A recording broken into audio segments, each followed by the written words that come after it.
warning, some viewers may find the following video disturbing. Viewer discretion is advised.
The game begins with our protagonist, Agent Morgan, trapped inside a room with two twins, talking amongst themselves.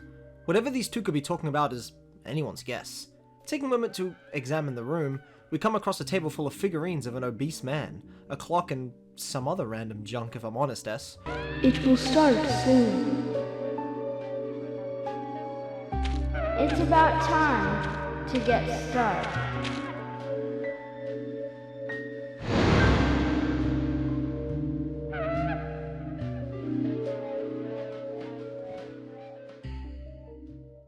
Now, after that bizarre vision, we are treated to Agent Morgan driving his car. Despite being an FBI agent, he has a blatant disregard for common safety road rules, using his phone, he's smoking, and researching on his laptop, all while discussing the show Tom and Jerry, which was originally released in 1940 by the way, S. He also has the red seeds with him, our main interest in these cases.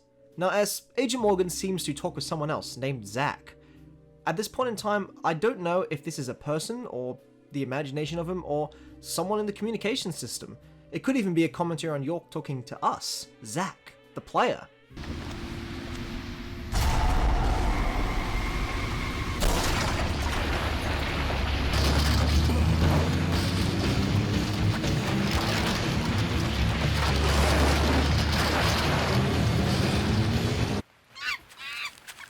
Hold on a minute, play that back. Squirrels that make monkey sounds, incredible. Out of his car now, and we get to control Agent Morgan. This game is notorious, by the way, for its mediocre sections of gameplay and its optimization, so I'm really looking forward to experiencing it for myself. Now, S, the world of Deadly Premonition seems to have its own supernatural realm to it. For now, I'll be calling it the Otherworld. The controls of this section seem to be easy enough. The gameplay here is very reminiscent of a certain Capcom game, Resident Evil 4, which released in 2005, remember? The newer, more action-based Hollywood-style formula mixed up the traditional survival horror that Shinji Mikami had crafted over the past mainline entries. But you know what? It works perfectly. Since its original release, it's been remade. I mean, we both know the best version of Resident Evil 4 is the Wii edition, right S? The motion controls, especially with the Wii Motion Plus remote, really help you become immersed in the role of Leon S. Kennedy and his search for the President's daughter. Oh, I'm sorry S, I went off track. Let's get back to Agent Morgan, shall we?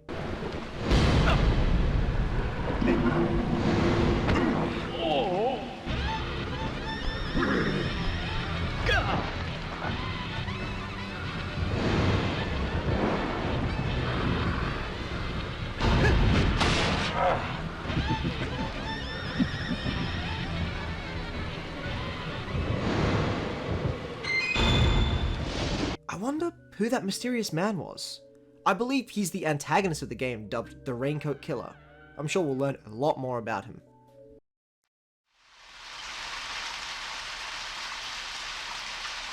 There's definitely something in this town. Do you feel it, Zach? Coffee warned me about it. Yesterday morning, the milk I poured in my coffee made a sign. It said, "Tomorrow you'll arrive in a place that will change your fate." Interesting. Agent Morgan has premonitions within his coffee. We'll have to try and recreate this later. At least it seems he's in the clear now, and only a few hundred yards to safety. I will say, the premise of this game has already got me hooked. A mysterious killer, red seeds linked to cases around the country. I'm sure you're just as curious as I am as to how this all wraps up.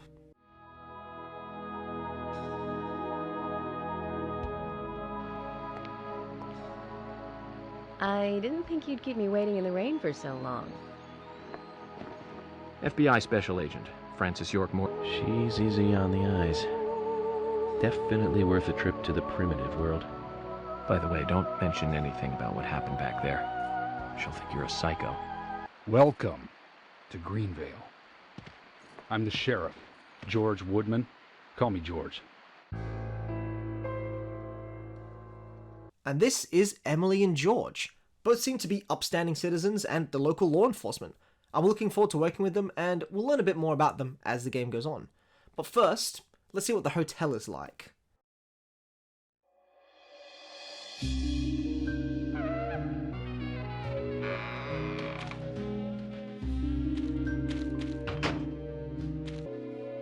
York! York!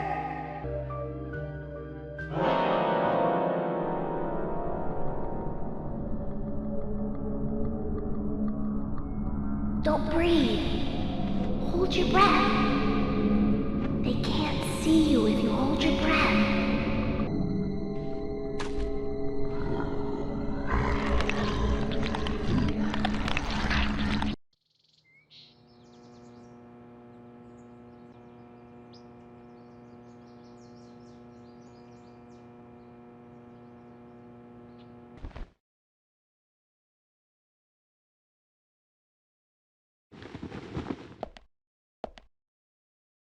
Zach, the symbolism in my dreams continues to intensify.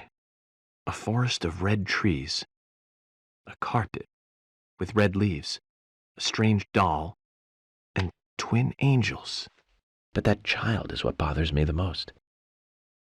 I swear I've seen him before. I just can't remember where. I can just say that I love the decor of this place. I've always wanted to stay in a nice cozy hotel like this, even virtually. Navigating it is a bit of a struggle, I must admit. Frankly, I'm not used to this kind of level design in a game. Normally, games let the players have convenient spots in order to make smooth gameplay, but Deadly Premonitions is different. You get your hotel room, whichever was free at the time. I love it. But what's even cheekier is that the entire hotel is empty except for you, so Swery, the developer of the game, just decided to plonk you there for whatever reason.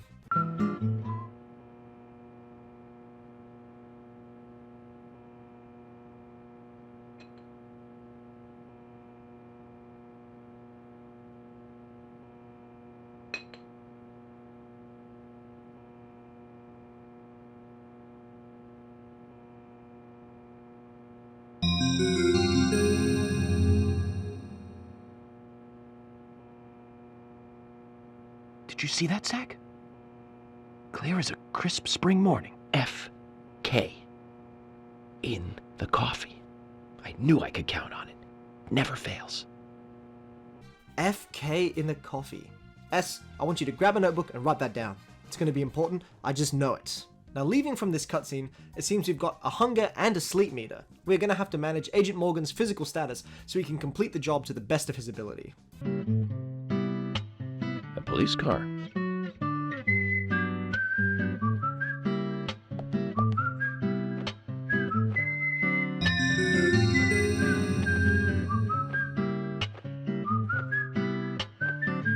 So we have King George to thank for preparing a car for me.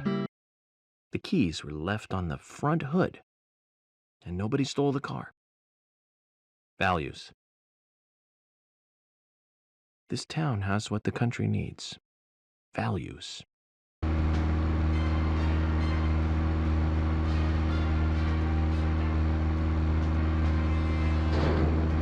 I hate to be too negative early on, S, but my word, the driving in this game is atrocious. Absolutely atrocious. It's almost impossible to stay straight. Something that doesn't help either is the lack of direction. I've become so accustomed to navigation aids in games that I'm finding it incredibly difficult to get to the sheriff's department.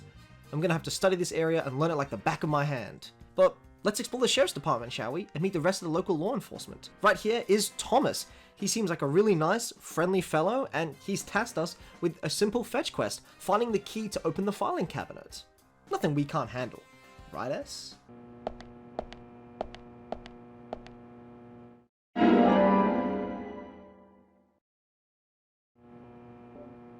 You found the key. I think so. Is this it?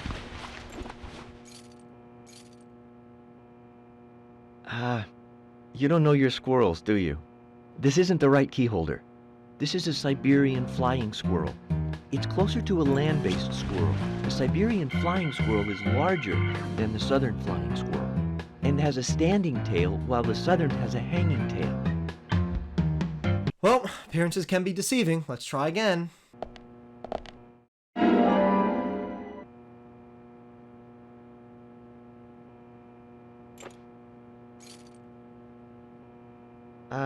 No. This is a gray squirrel. Sorry, that's not the key.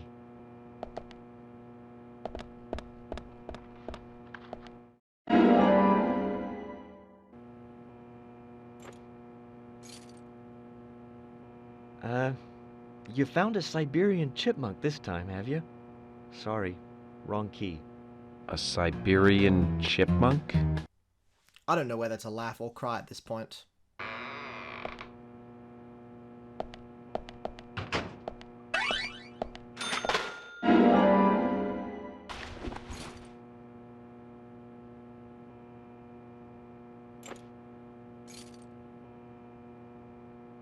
Yes, a southern flying squirrel. Thank you so much. I'll bring the files right in, so please go to the meeting room. Okay, I'll be waiting for you. Well, Zach, we just got here and we've cracked a big case already. Found it! Thank goodness. Now, let's find out more about our first victim. Make sure you're taking some notes. The victim's name was Anna Graham. Age 18, she just recently graduated from high school this year. Her dream was to move out to the city and become a model. But for the time being, she was working in the A&G diner here in town. She lived with her mother, Sally. Anna's father died in an accident in the lumber mill when she was a child. Agent Morgan, the autopsy's ready. You are welcome to accompany me to the Greenvale General Hospital. Emily, you come too.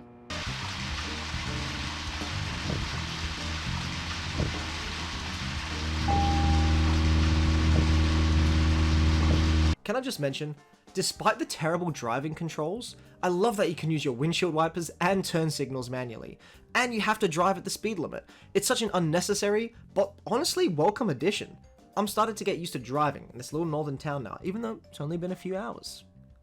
Now, I need to come out and say it. It's obvious, isn't it? A quirky, interesting detective, a small country town with a mysterious death. This game is very obviously an homage to a certain TV broadcast series released in the early 90s. Directed by David Lynch. You know it, don't you, S? Twin Peaks! It's impossible to not see the resemblance between Morgan and Cooper. Not that I'm complaining after all. Imitation is the best form of flattery. Enough talking though, let's check the autopsy, which also happens in the first episode of Twin Peaks. But first, we have a little puzzle to solve that the doctor set up. Nothing too interesting. What's much more interesting is the man behind it, a very charismatic doctor. This is Agent Morgan from the FBI. That battle of wits, by the way. Did you create that yourself? Mm-hmm. I just wanted to see if our FBI agent could handle the task. I see. Well, it was pretty fun. Oh, I'm glad you liked it. We don't have much time. We need those autopsy results. Now I'm going to kind of let the game do the analysis itself, so please enjoy it.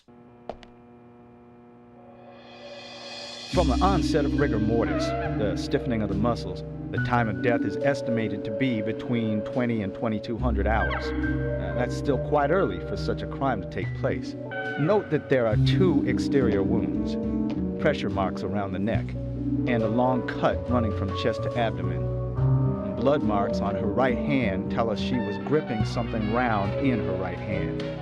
The direct cause of death was loss of blood from the wound.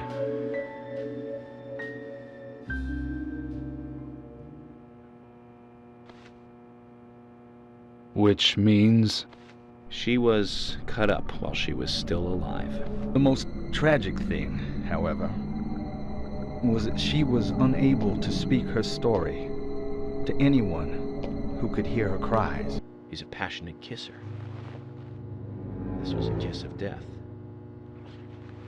The perpetrator bit off Anna's tongue. We'll never get a dental print from a wound like this. But this is still a big lead.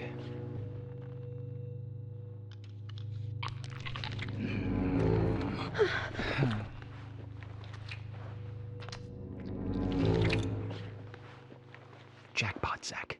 A shame, but our old-time all-American sightseeing tour just came to an end. This case is now under the jurisdiction of the FBI. I'm assuming command. I'll need you to assist me in the investigation. Let me show you something.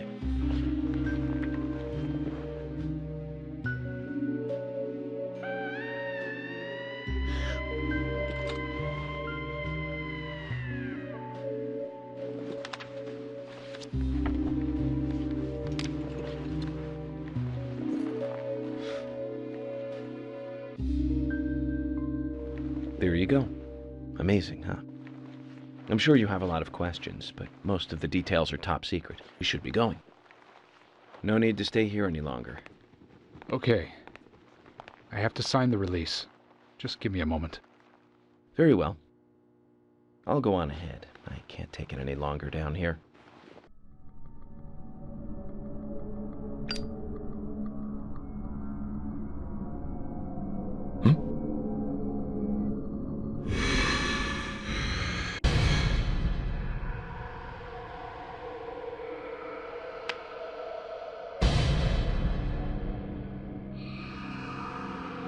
Zach, they're here. And we get another trip to the other world here.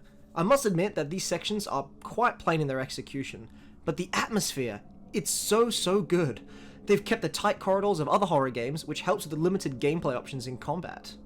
These otherworld experiences definitely break up the gameplay, and it allows the player to process the information between these big scenes and big moments in the story. It's almost like a palate cleanser of cutscenes. With all the information to process and things to write down, we are definitely going to need it, especially between meeting interesting characters, like Mr. Stewart.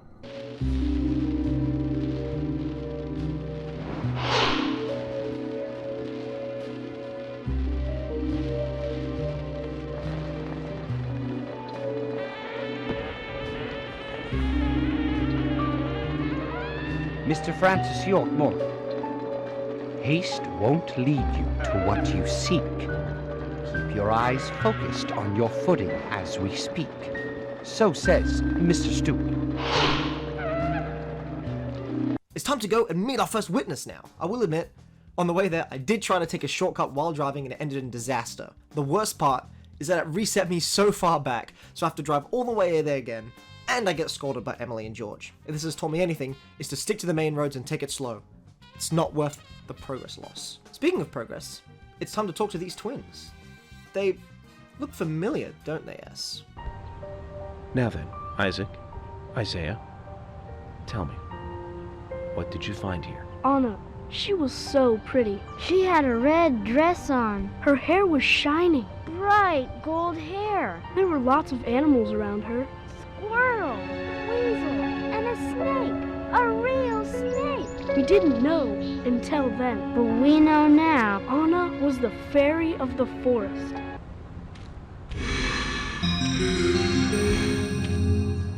Okay, Zach. This is where Anna's body was. And that means our unsub, our unknown subject, was here too. So, what happened here? Interesting. So, any notable evidence is highlighted on the ground in red, and anything extra is blue. Honestly, I really love this system. It's not super invasive, so you can still feel like you found your clues, but it stands out enough so you can find it if you're really struggling. Some of these clues are in pretty weird spots, like these trees. And with each clue we find, we can do something called profiling. and build a more clear picture with what happened the moment the crime was committed. Now, I won't waste your time with all of them, so let's just watch the full profiles from now on when all the clues have been found.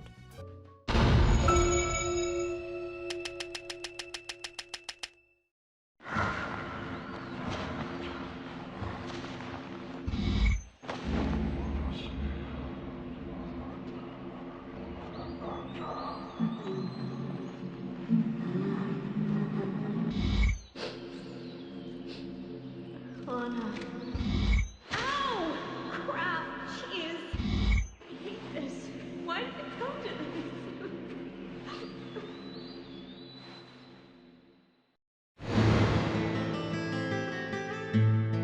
Now I get it. He was kneeling to pray in front of her. Just like the twins said. She was a goddess. So, who is Miss Stiletto Heels? The steps are close coming up to the body, and then farther apart going away. There was a reason to hurry away then. That settles it then, George. Miss Stiletto Heels is a third party here. She's not the murderer. No one runs away from an object of worship. A more immediate matter, then. Where in town can you find something like this? It should be a building that isn't used anymore, with either a lot of metal or metal machinery or something like that. The old lumber mill. Now, while we're on the way to the lumber mill to learn more about the circumstances of her murder, let's compile everything we know so far. Number 1. A girl named Anna was murdered in the lumber mill. Number 2. She received a huge cut across her stomach. Her tongue was also cut out. Anna was brought and placed onto a large red tree. The red seeds were found inside her. The murderer prayed to her as if she was a goddess. The two twins confirmed she looks like a goddess. There was another person here wearing heels who ran away from the scene. There's still so much to uncover, and I have no idea who the killer could be. Do you have any ideas, S? Tell me them later. First, let's explore the lumber mill, which has also transported us to the other world. Let's find those clues. Zach, they're here.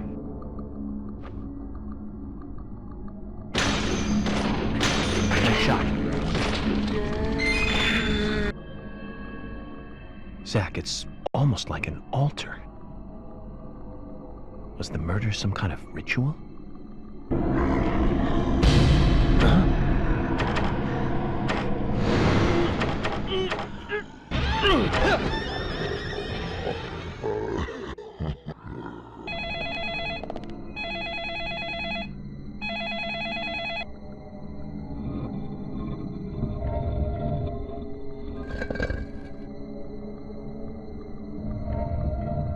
I see you.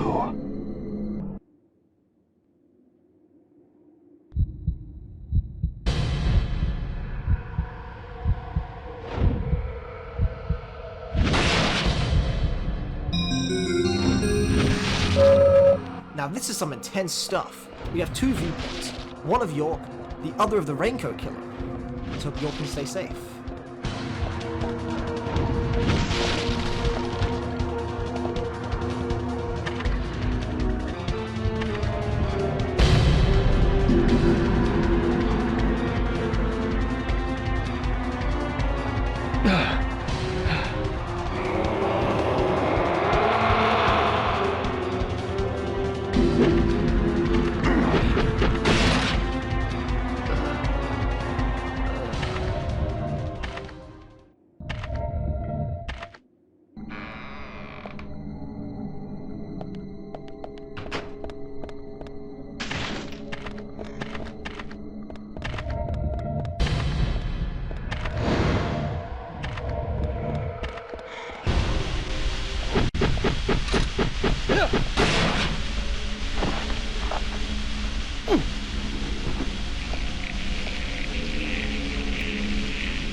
That's all the information we need, Zach.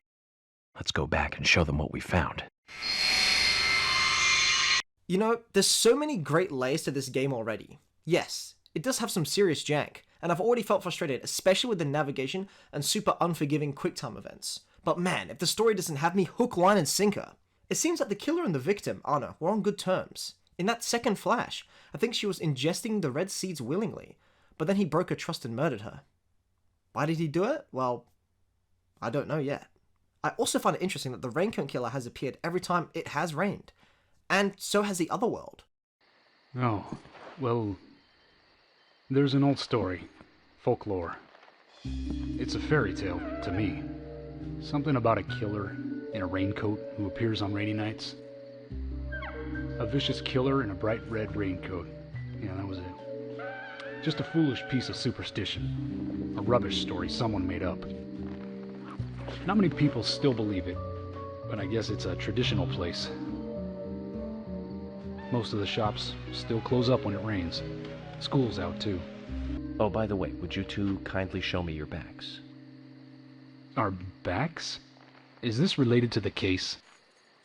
The person with the upside-down peace mark in that photo we found. He's our killer. Anyway, by showing me your backs, we can clear up most of my concerns about you.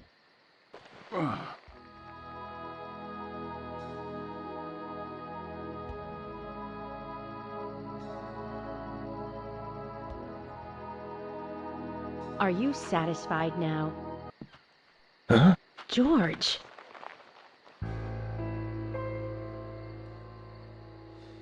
What are these scars? Just like your Mr. Zack. Something. Just keep these notes for me, S, and we'll let York sleep on it. And let's talk to the townsfolk tomorrow, which has been arranged.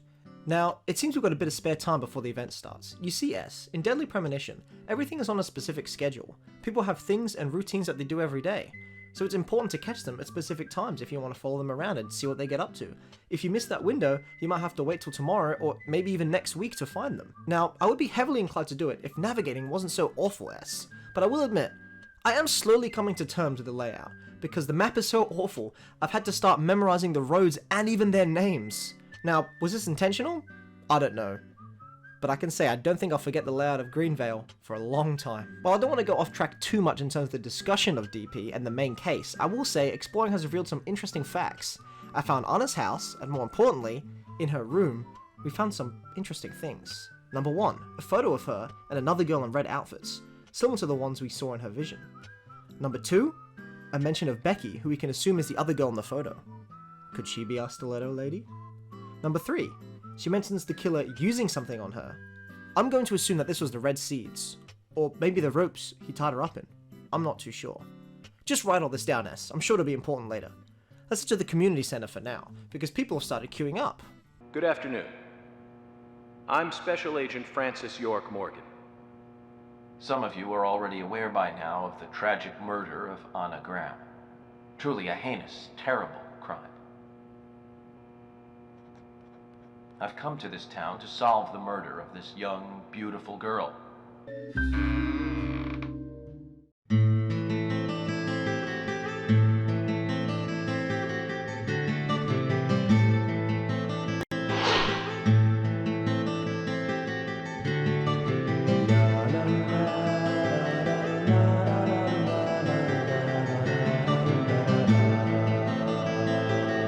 Who's the fashionably late one? That's Carol, Thomas's sister. She owns a bar. Thomas's sister. Thomas, I forgot to ask. You don't have a tattoo on your back, do you? Tattoo? I do, actually. But why? Could you show it to me, please? What? Now? Here? Yes, please. This is vital for our investigation.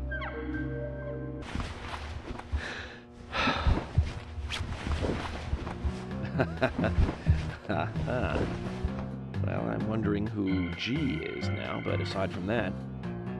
Did it tell you anything? It told me that you didn't kill Anna. Of course not. What are you saying? This is great, S. We are learning so much about the townsfolk. We've also cleared our police department of innocence, which is honestly a big relief.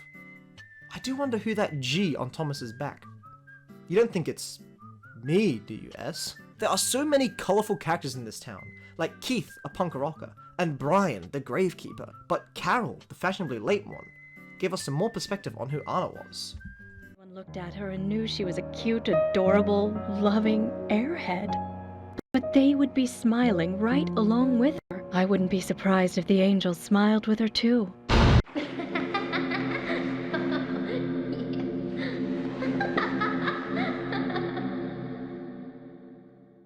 We also get to meet the owner of the diner that Anna worked at.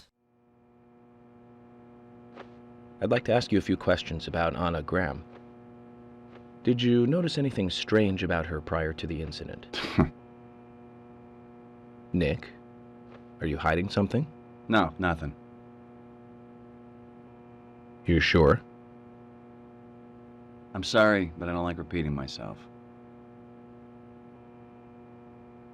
Definitely should keep an eye on this one, S.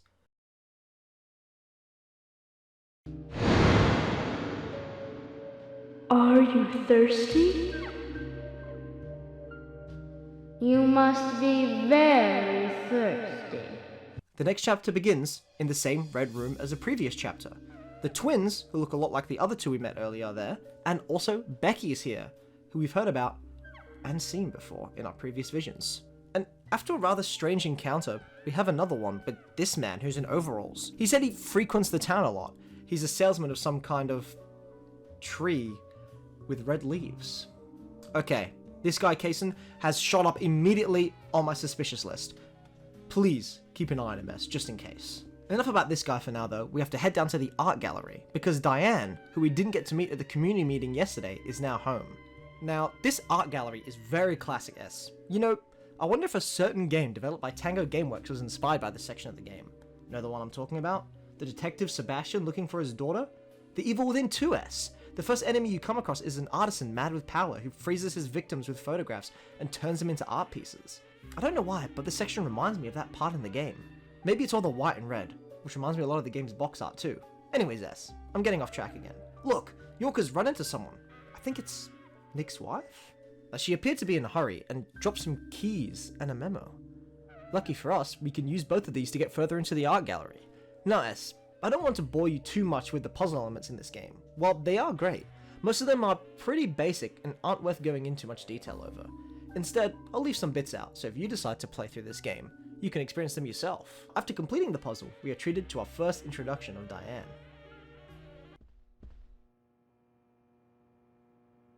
Like I said, there's no point in you having this. I can put it to far better use. I'm taking it with me, okay? That's fine by me then, as you wish.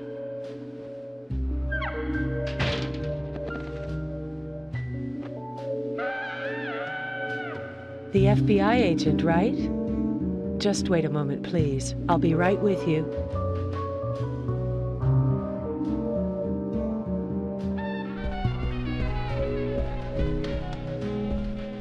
So there's no way you could have been at the scene of the crime? That's right. I was drinking at the bar with Nick until early morning. I'm sure if you ask him about it, he'll say the same.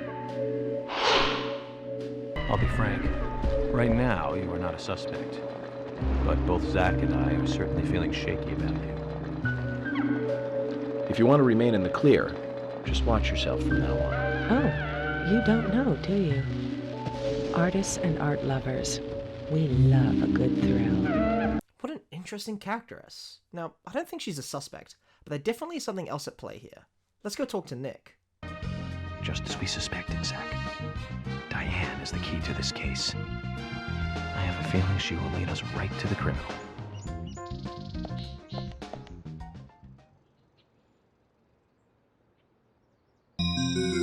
That's Kaysen. Looks like the show has just begun, and it has an all-star cast. First, what were you and Nick doing on the night of the murder? I was here in the diner. Nick said he was going to the bar for a couple of drinks.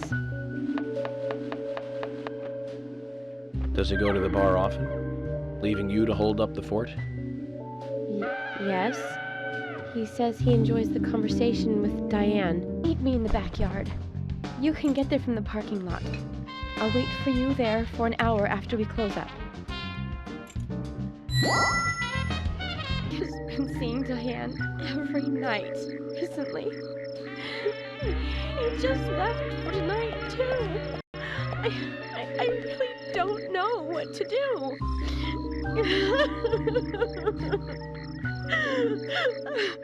York, we ought to take Nick in for questioning. No, not yet. This alone isn't enough. Emily, answer me! This is Emily. Agent York is with me, too. I've just received word from Thomas at the Sheriff's Department. Something has happened at Becky's house. It was called in by... It sounded like he said, Raincoat Killer. No! It couldn't be! Nick? Oh, please, no! What can I do? Olivia, calm down. This isn't sounding good, S, especially because it's raining. I don't know about you, but I have a bad feeling about this. Another trip to the other world, S. This time inside Becky's house. I wanted to mention again that I seriously love the atmosphere this game sets, especially in these otherworld segments. I like how every single area is specific to the actual building it's in. They didn't just use some generic palette of everything, like bark or something. They actually genuinely put some care into this parts. As a downside though, these areas in terms of gameplay are very repetitive. There are no new enemy types, the puzzles are super easy. It's just searching for items with the occasional counter with the Raincoat Killer. And while these sections are pretty fun, they don't offer any variety or difficulty except holding your breath every now and then. The chase segments are quite intense though, mainly due to the jank of the game rather than the threat of the killer. But nevertheless, I do actually enjoy these segments, and I think with a little more difficulty with the puzzle segments, these will be a smash hit.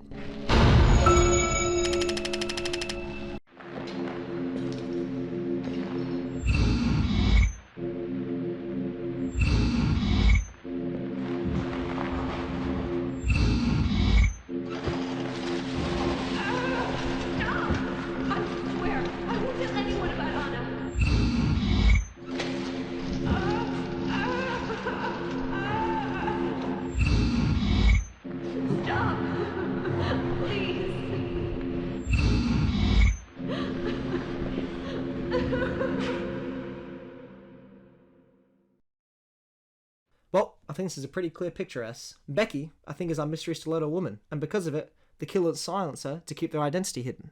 If only I'd talked to her beforehand.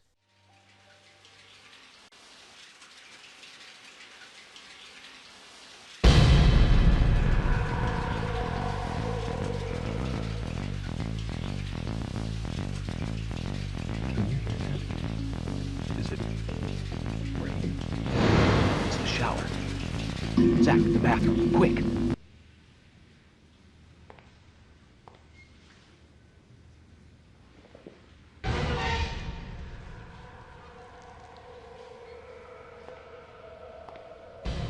Huh?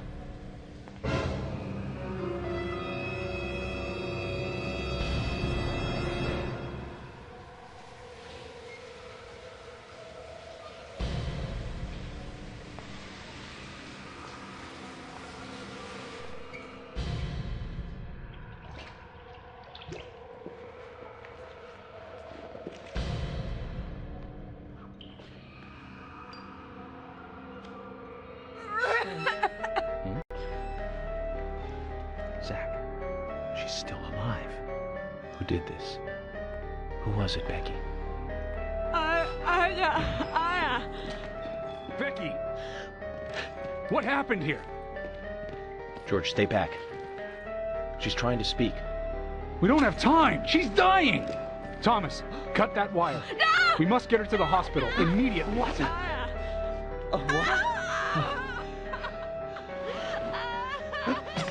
What are you doing? Get out of the way! I'll do it! No, don't! George, stop!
You got us good this time, Zach.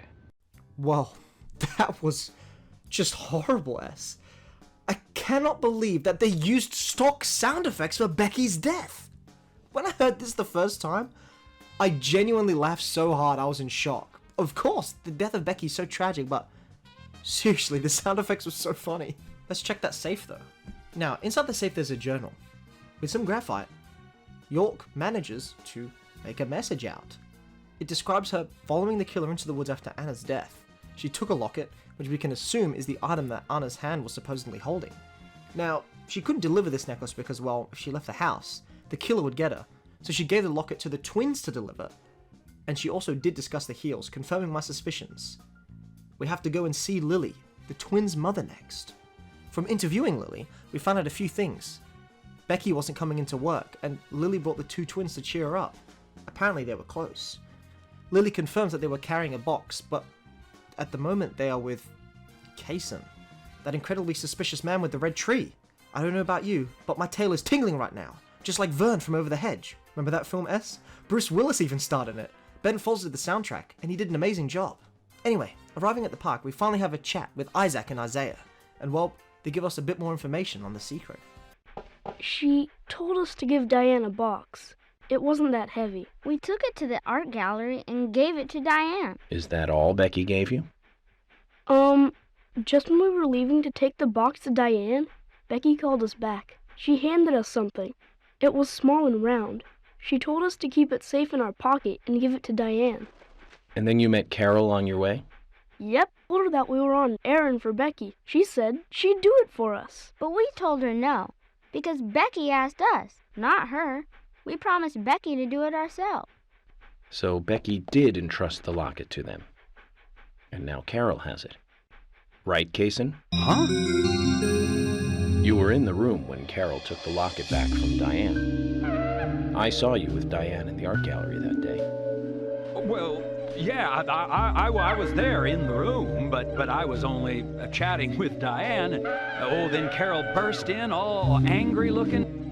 But from this instant, you are now a key witness in this case. I'm afraid you can't leave town until you hear from me. What? Can you do that? This is all starting to sound a little like Alice in Wonderland. Which makes you Humpty Dumpty. So, I guess we need to find out more about Diane. She seemed more intertwined in this than we realize. And Kaysen, he's suspicious. Nick too, he's hiding something. Because Olivia knew that Nick and Diane always met at the bar, York uses that as an excuse to follow them back to the art gallery. Now, first, I drove to the diner thinking it was the bar, but I'm glad I went there by mistake because I was able to witness one of the most strangest glitches.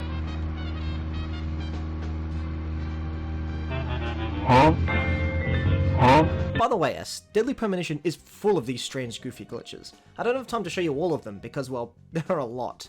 The game crashes, runs badly, and all sorts. But somehow it adds to the experience. I don't know how. This is the only game in the world that gets away with it. Anyways, on to following Nick, and surprise, surprise, he heads to the art gallery as York predicted. It's also raining, so you know what that means. Yep, another descent into the other world. This time though, we are greeted by a new enemy, a strange lady that crawls on walls and you have to dodge her movements. Honestly though, exploring the deformed version of this art gallery is pretty interesting and creepy. The puzzles, definitely too simple again for my taste, but they're pretty engaging. Like the one where you have to place the right apple in front of the right portrait. Simple enough, but with the added timer, the atmosphere, it definitely makes it tense. But more importantly, we find out about Diane a bit more in our profiling.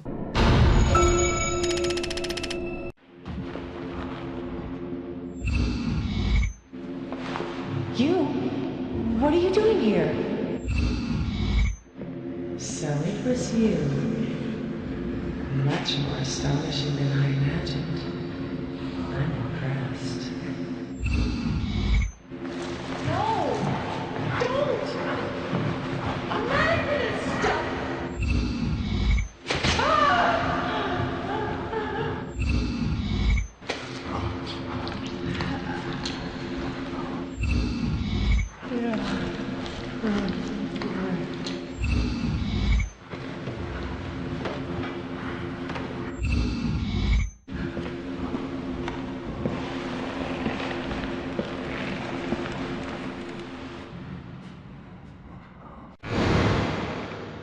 That was pretty gruesome, it seems. The killer has come for Diane next. He did the same things again, making her eat the red seeds, stabbing her in the stomach. We find her dangling above the centerpiece in the art museum. Now, there's not many options to save her, since no one is strong enough, except George, and he tries to push it out of the way. So York goes for a male Harry, diving, and George catches her. What a Chad! Phew, that was a close one, S. With Diane saved, she can tell us the identity of the Raincoat Killer. We can stop these murder sprees.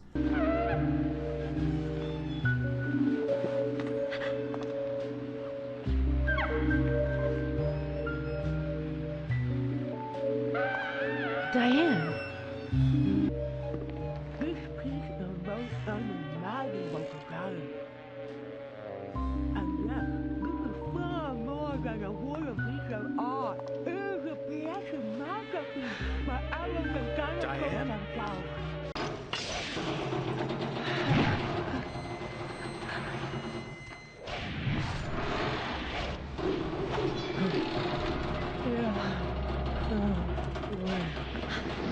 Diane, no! Emily, hurry!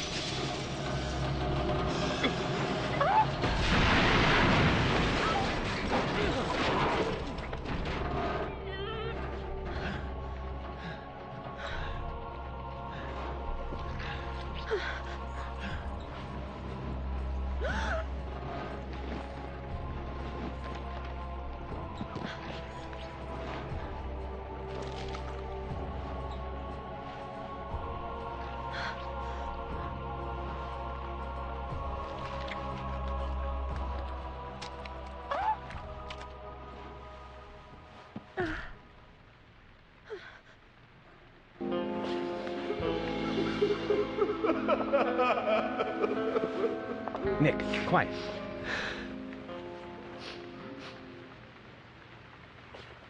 Can you hear that? Hmm?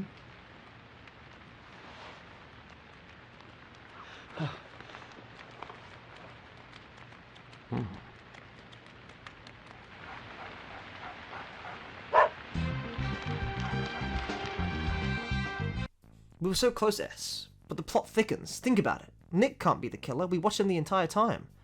But now Willie, Kaysen's dog, turning up at the crime scene? This is way too suspicious. We follow the dog, and he takes us straight to Kaysen, who was locked underneath the gallery. Let's hear his alibi, shall we?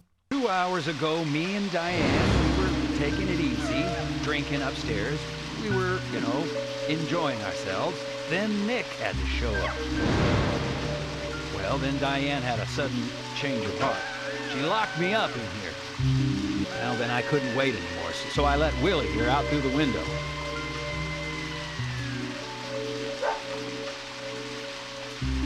Then you showed up instead of Diane.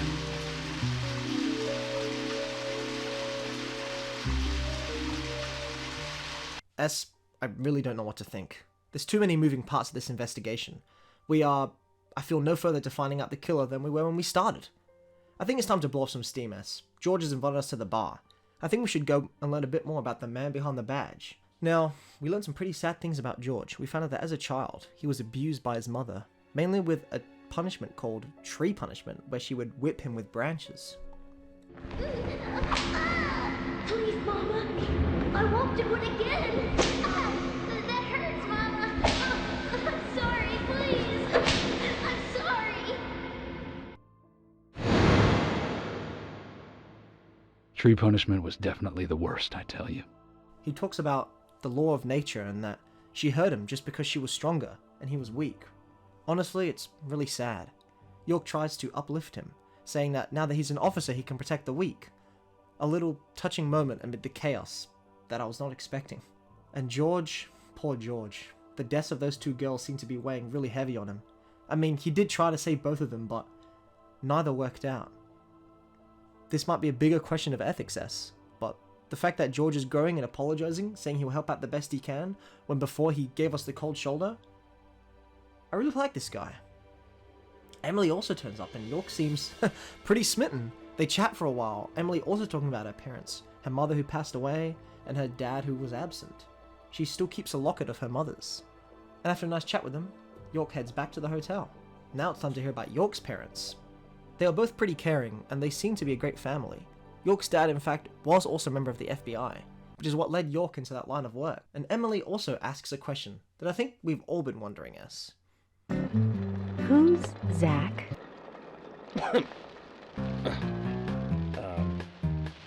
Zach is a friend of mine. When did you become friends? A long time ago. Back when I was a child.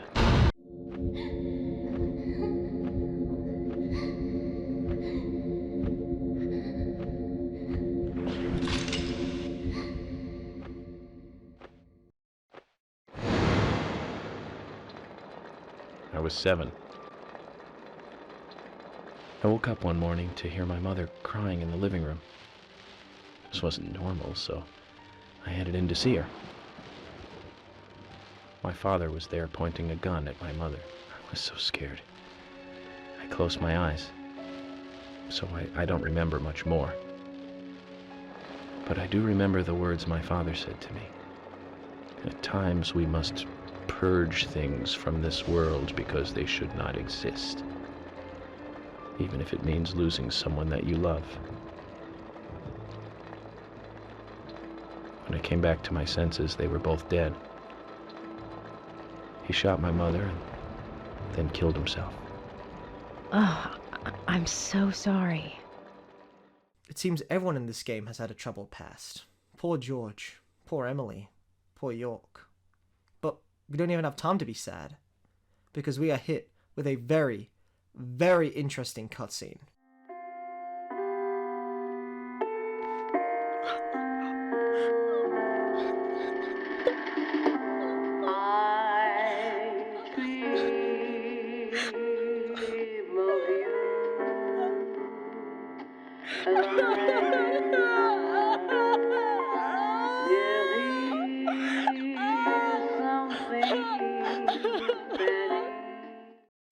Now, we have learned a bunch of things here. All of the girls in this town who have died, and also Carol, are all affiliated with the Raincoat Killer, the man in the photo. The locket that Carol stole is now on this body here? And who is that mystery woman holding her? The plot thickens. During the start of the next chapter, we don't start in a red room. We start in a white room. We follow a series of doors, and we chat to a suited man who looks very similar to a certain gas masked man. Now, if it wasn't clear enough, we're going to meet with Mr. Stewart, especially since the coffee guided us.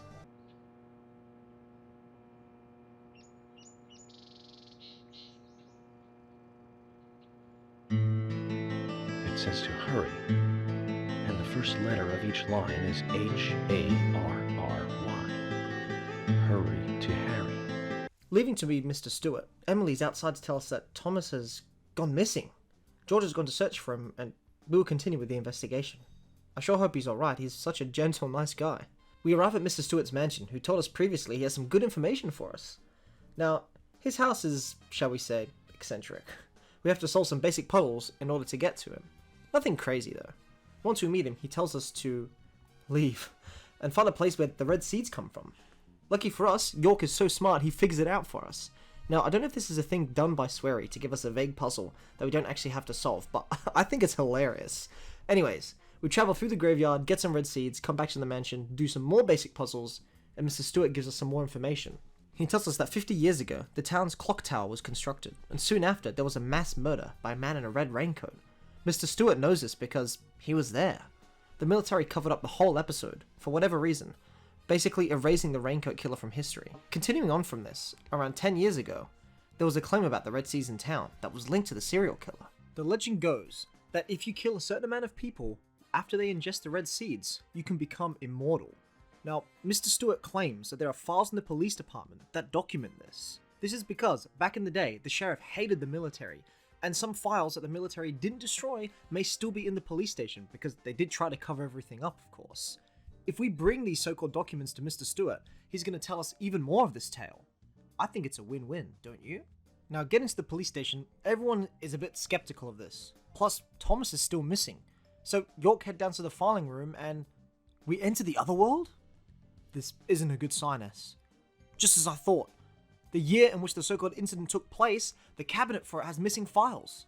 I think it's time for some profiling.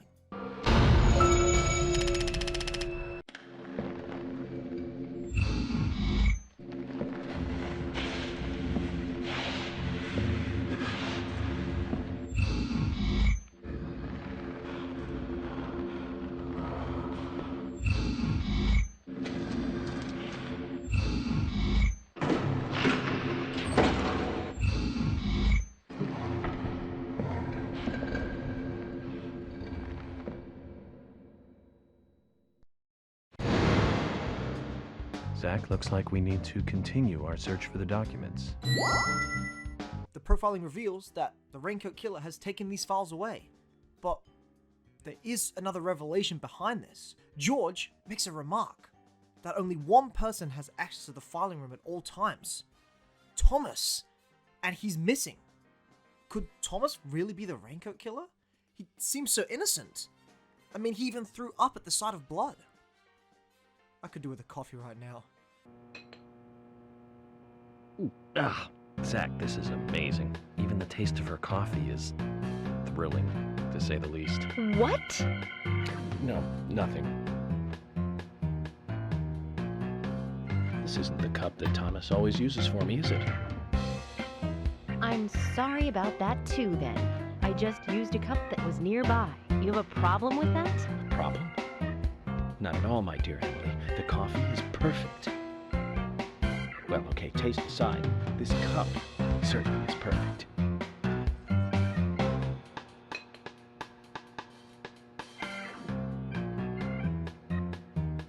George, Emily, we're going to Velvet Falls. And don't forget to bring a fishing rod.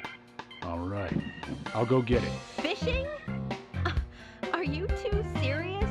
George, do you have a net?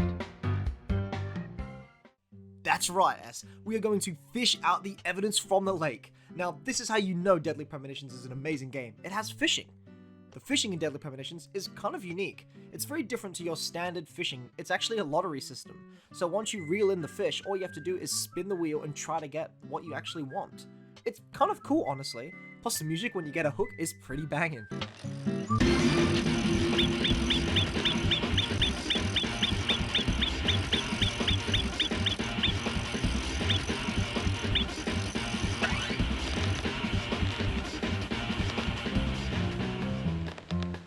Good fishing, Zach. We've caught something to brag about now. In all the history of the FBI, I'm probably the only one who fished out documents thrown into a waterfall. Don't you think so, Zach? And these are the files we need. These are the files from the cabinet, and they reveal quite a lot. The instructions for immortality go exactly as follows.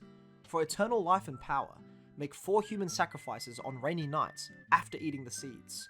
The seeds must be eaten before they die, and the sacrificed must also not speak while they are being killed. The handwriting of these are done by none other than Thomas. It's all lining up. Think about it. The victims so far, Anna, Becky, Diane, they've all died on rainy nights. They've all had seeds inside them, and their tongues were all cut out. But you know what this means, right, S? There have been 3 killings, meaning there's 1 more to happen.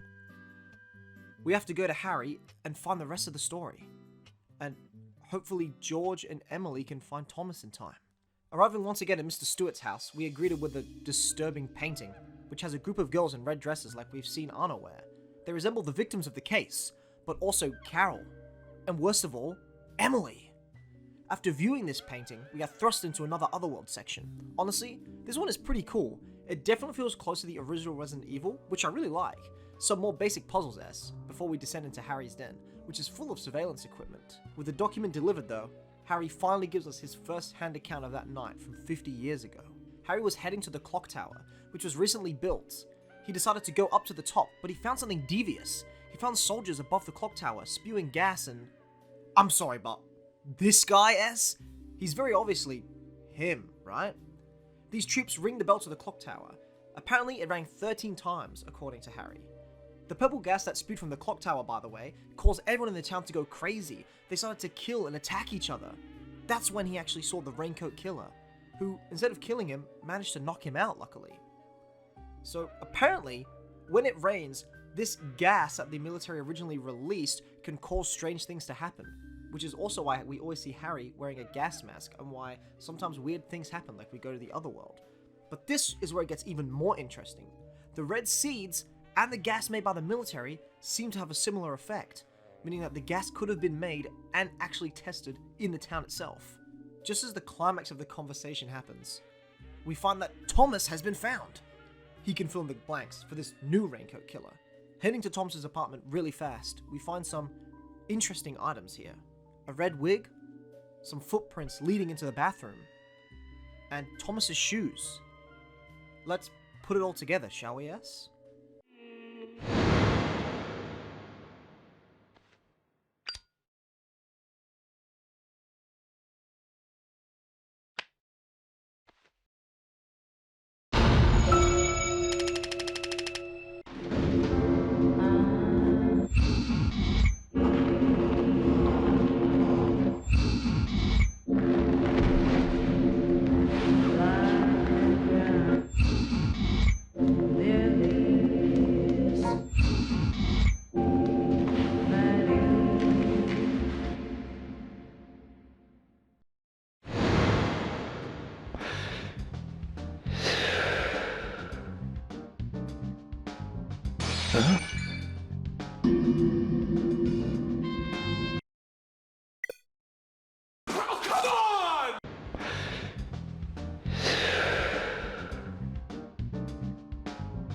So, Thomas wants us to look around for him a bit more. So there's more to it. Kind of like the bonus footage on a DVD. I hope it's worth watching. Don't you agree, Zach? So, what does this all mean? Have a look and go over your notes while we follow Anna? Her ghost somehow seems to be guiding us across town where Thomas is.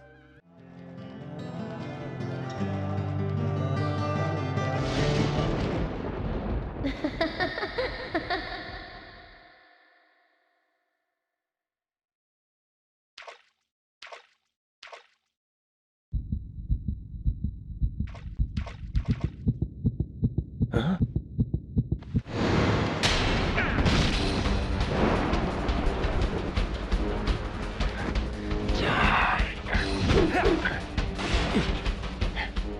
Another Otherworld Section S. We are so close to solving this mystery. I can feel it, especially because the Raincoat Killer is right on our tail. See you.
Like a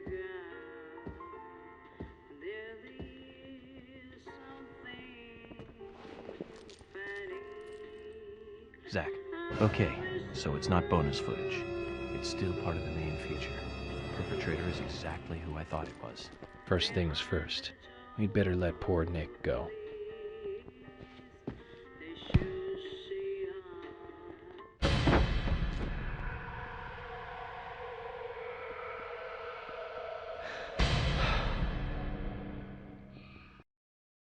When the game comes to, we are playing as a child. The same one that helped us hold our breath near the beginning of the game. He does move very slow, doesn't he? Eventually he loses what I think is his dad and runs into Emily. When we really come to, though, we are back in the Red Room. You are waiting here for someone, aren't you? The person you are waiting for will be here soon.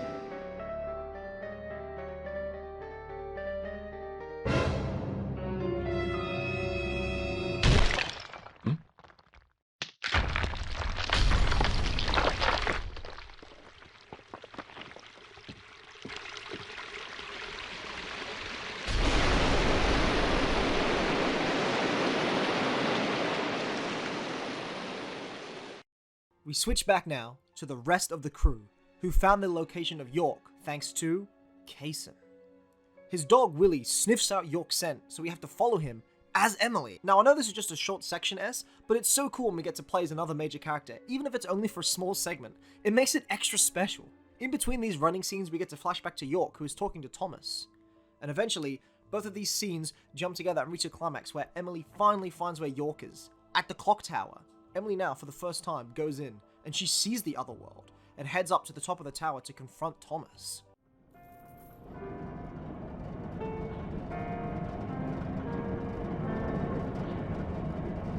You sure took your time. Where's York? Is he okay? He's quite the handsome one, isn't he? I liked him the moment I saw him. I'm asking you if he is okay. Answer me. Oh, yes. He is handsome. But me and Carol, we love not him, but a different person. My lovely Jean. It was so much better back then. We had so much fun. Emily, that was before you came. I won't let you have him.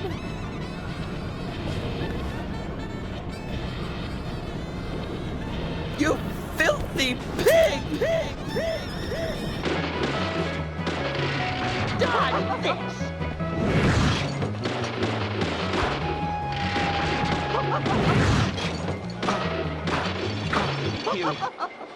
I hate you so much.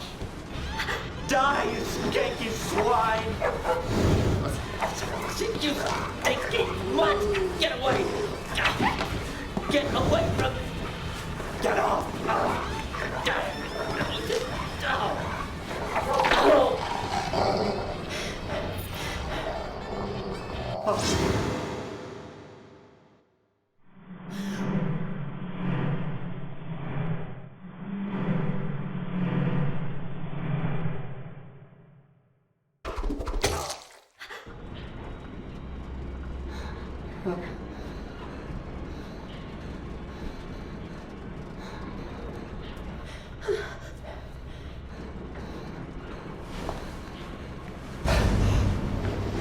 Thomas!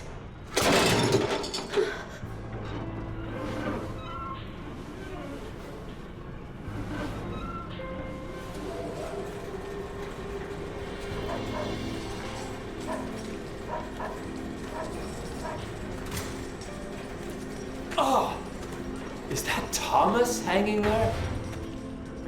Oh my god. He looks like a strung-up turkey.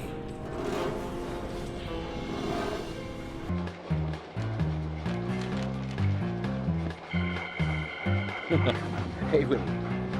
Are you here with your owner?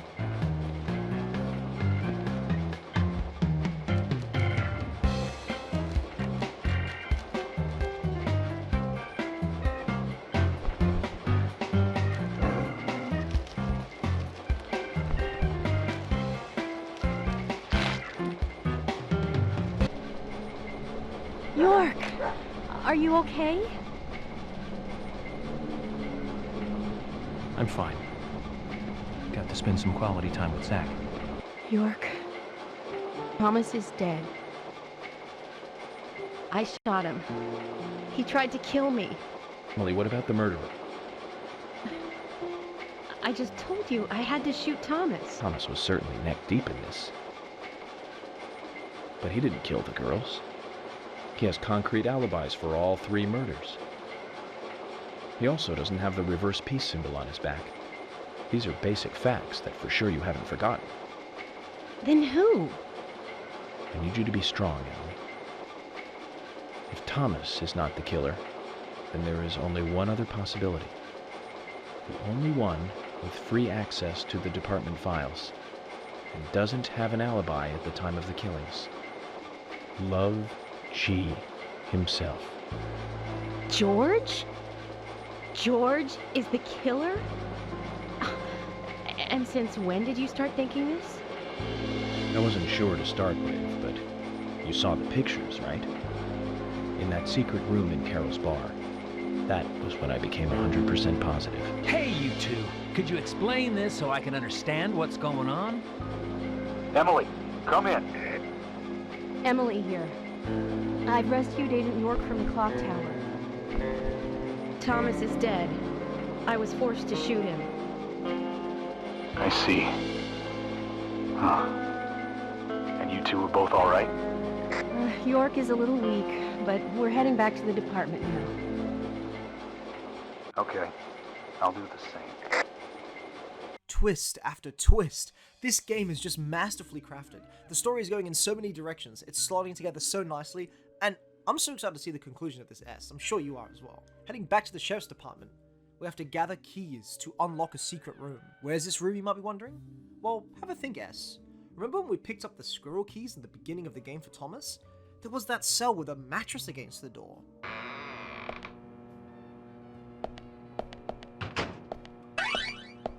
Isn't it crazy to think that we were so close to uncovering the mystery if we had just moved that mattress out of the way? Carol!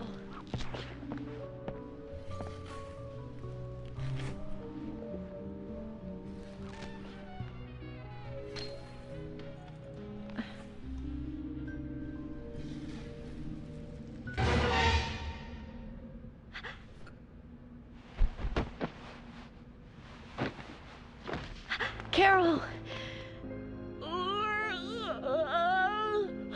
Carol?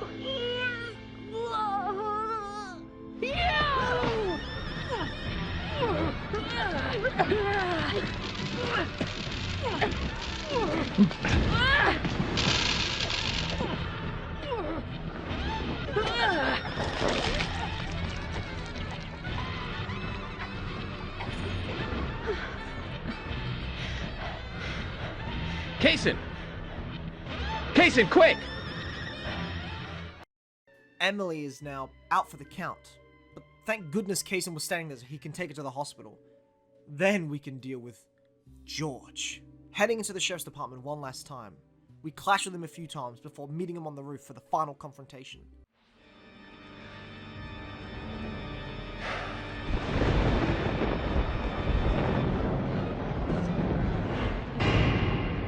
Welcome to Greenvale, Agent Francis York Morgan.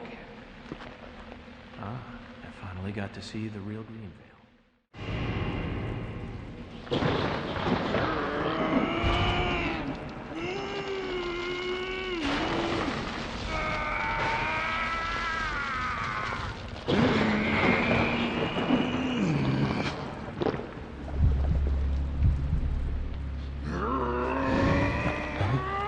This is the mark my mother gave me. Proof of power. The red tree. The red tree? You've got that all wrong, George. That's the mark of child abuse. Another twist right at the end of the game. Amazing S. Lucky for us, the giant glowing spot is on his back, which is very obviously a weak point. After taking him down, he talks a bit more about his setup, that the red seeds, when ingested, acted like a kind of aphrodisiac. He created some kind of weird sex cult for these people, luring them in, and then use them as a sacrifice. York then proceeds to drop one of the corniest yet rawest lines of the entire game. So I made my decision. She would be the first sacrifice for my immortality. George, your poetic prose is a bit confusing. Let me reword this so it makes sense. You chose Anna as your first victim, so you could be a first-degree murderer. But George is showing no remorse, and he transforms into something peculiar.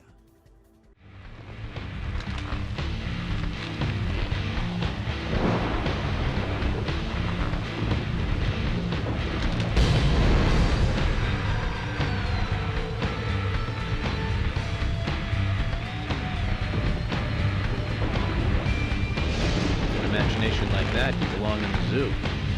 Hollywood zoo. Time to get serious, York.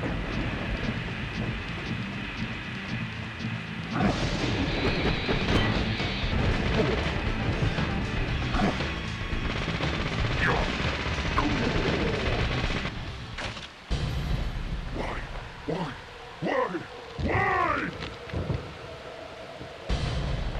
Mama, I didn't do anything bad. Why? Why are you doing this to me? It wasn't me. I didn't do anything. I know I'm gonna apologize in front of Anna tonight. I know I'm gonna give you. But still, I didn't do anything wrong. You know who it was. He's the one who put me in two balls.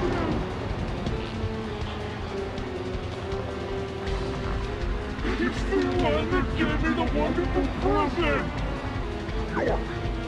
No, you haven't. Right to hold on to it.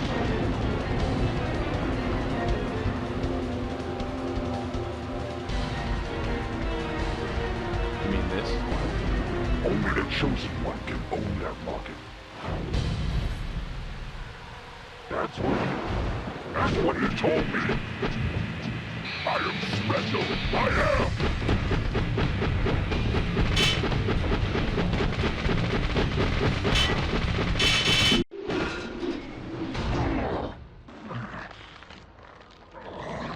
How can this be? I'm divine. No. You're a first-degree murderer. And I'm a federal agent. George, of course you're going to lose.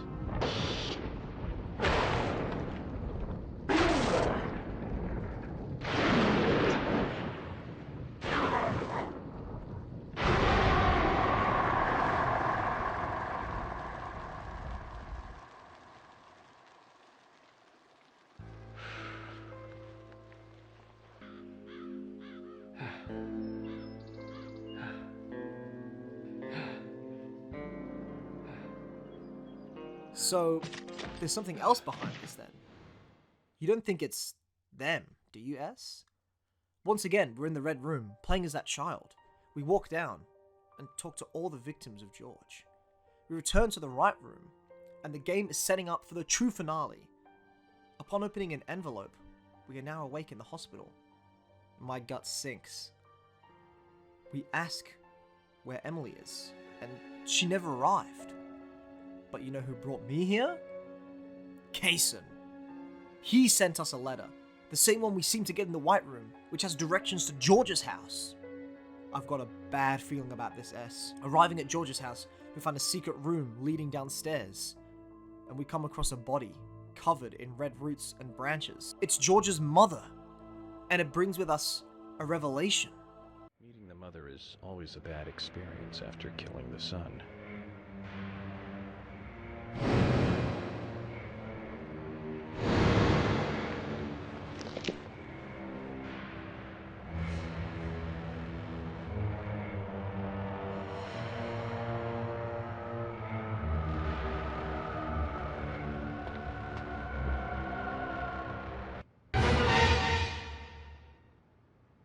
Zach, look.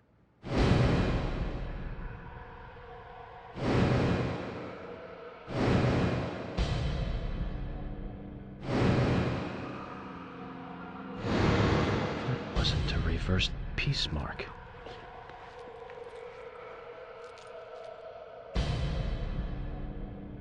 It's a tree.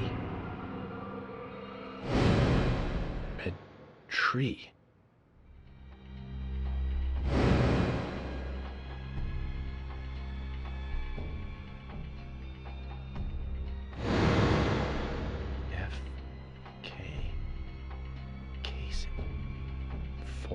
Kaysen. He's the one.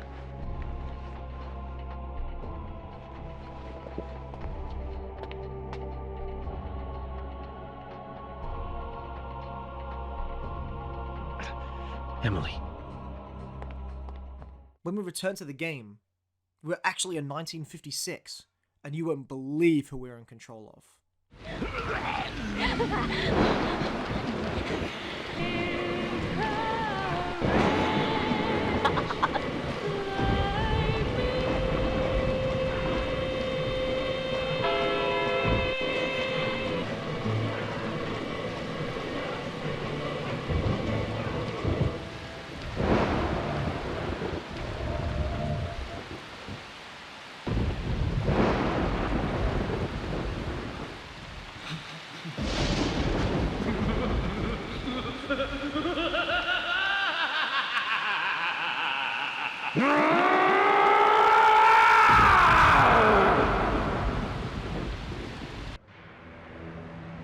Flashing back to our time, and York has arrived at the theatre with company. Everyone in town is starting to transform because of the gas that's leaking everywhere. Making it inside the theatre, we finally confront the true mastermind behind it all. Kaysen, you bastard! We knew it, didn't we, yes? Kaysen has Emily, and she has a tree growing out of her stomach, a red tree to be precise. Now, Kaysen has always talked about the trees needing a certain technique in order to sprout. With the tree growing in her womb, I'm sure you can make the connection, S. It's completely twisted. What's even worse is York, upon seeing this, has another revelation of his past.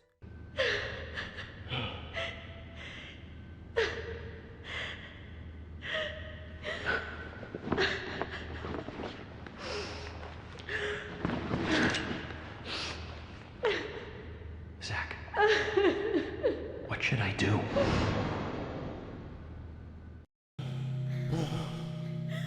Remove that sapling from her body, Kaysen. Xander, it's too late. Once it's like this, I can't do anything to stop it. Please, darling, shoot me. I'd rather die. If you love me, let me die.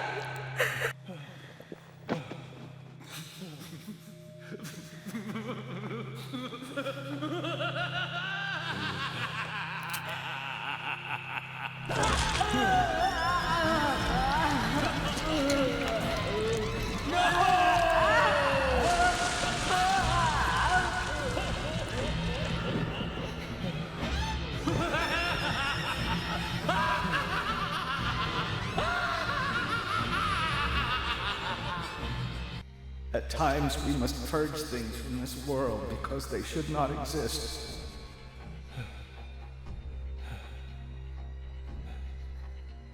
Even if it means losing someone that you love. When the time comes and you have to make that decision, make the right one. Okay, Zach?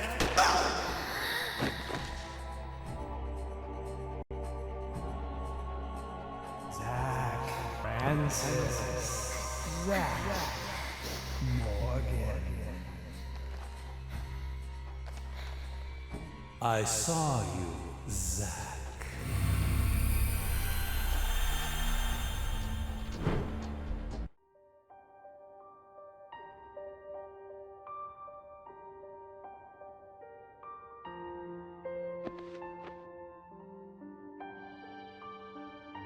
Hey, Zach.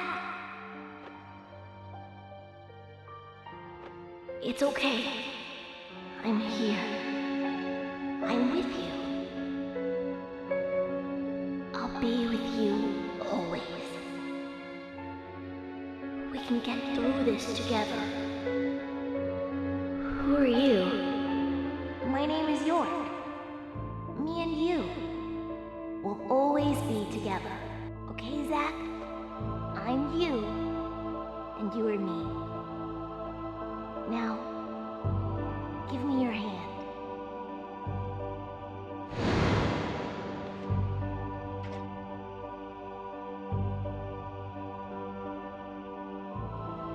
I remember. I traded places with York. York, the other me, my other personality.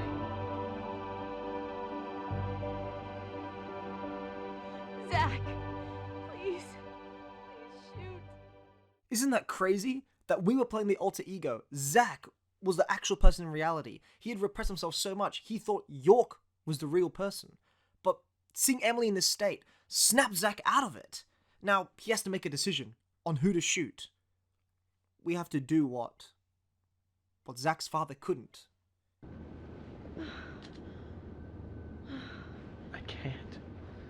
I can't do it. I can't kill Emily. I'm sorry, Zach.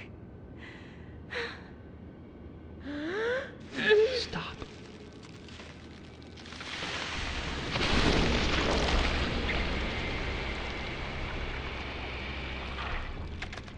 Emily! Emily, what have you done? Zach, I wasn't used as soil at all. You're beautiful. The most beautiful person I've ever seen.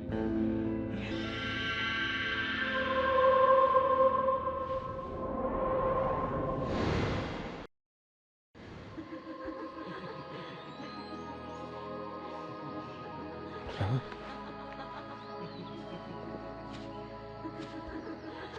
Emily, no. You aren't supposed to go over there. That's not the way. Come back, Emily.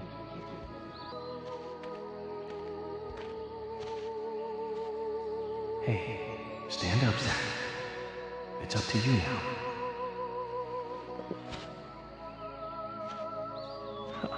Emily, I finally got to meet you face to face. But you had to go with York, didn't you? He always gets the girl. He's a good guy. You see that too, right?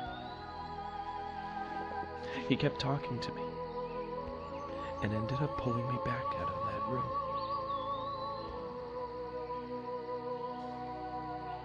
I'm sure he'll make you very happy.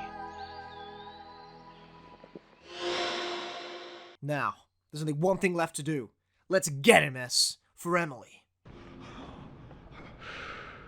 Why did you bring Zach back? Who the hell are you two? How did you get out of the Red Room?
Emily? I will avenge your death. Just a moment longer.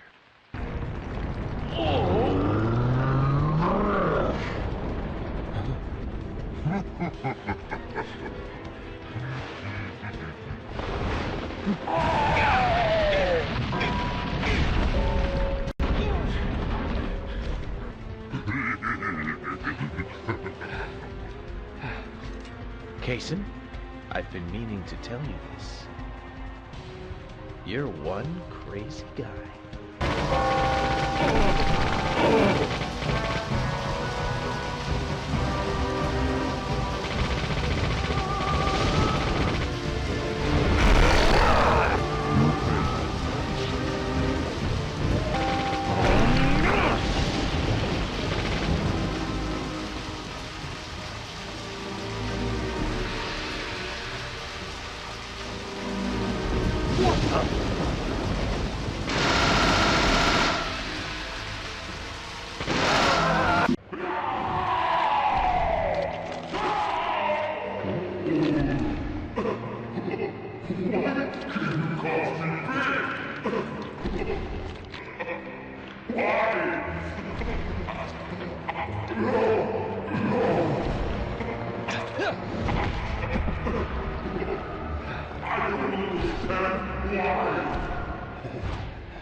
It's because you don't understand humans.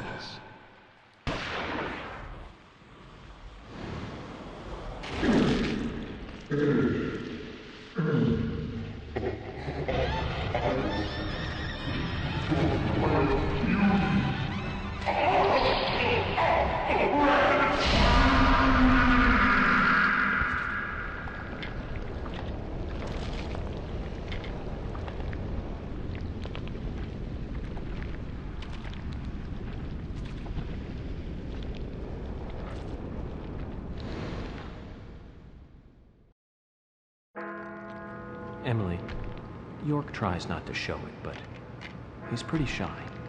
Don't wait for him to propose. Just ask him to marry you.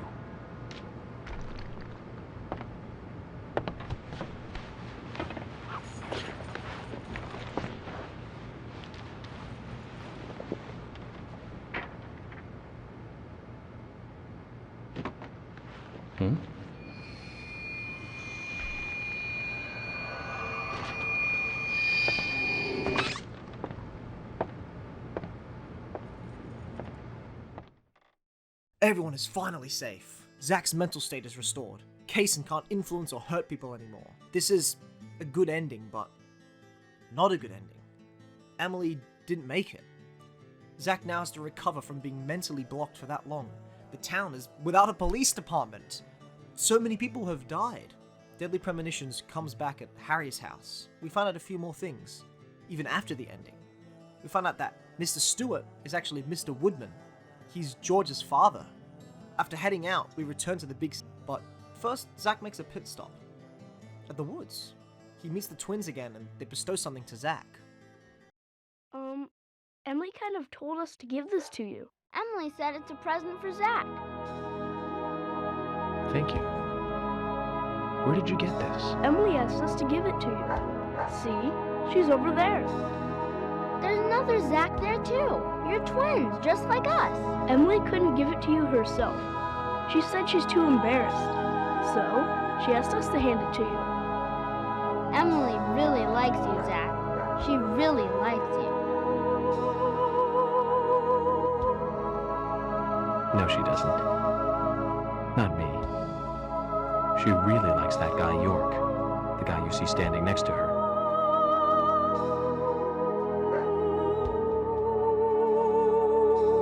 Anyways, you two. Be nice to the girls, okay? And they'll be nice to you. We don't like girls. Girls are boring.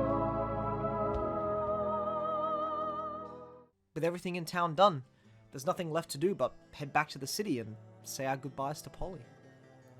Wow. Just wow. Like, Deadly Premonitions is genuinely unlike any other game I've played before. The story, the mystery was absolutely masterfully crafted. The execution of everything, on the other hand, well, It wasn't really done that well. You know, there was constant crashes and frame rate drops, janky voice acting and audio mixing, weird stock sounds that drew you out of the immersion, but strangely enough, all of these elements almost mold together perfectly.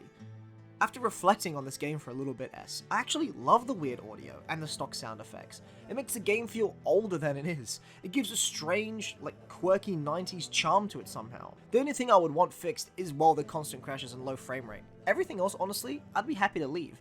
Even the janky driving.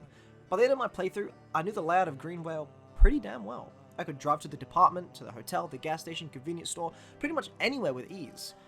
I know I didn't show too much of the side aspects of the game, as like talking to people and doing some of the side quests and racing and things like that, but that's because it's your assignment to do that. I know there's still some gaps of knowledge in the Red Seeds in Greenvale, and even though I've done the main case and solved the main mystery, I'd like you to go to Greenvale, maybe stay there for a week or two, and find out the things that I didn't. So go under the guards of York or Zack and find out some great things, and you can report that to me later. What do you think, S? Are you up to the task? I know you are. Thanks for joining me on this awesome journey, S.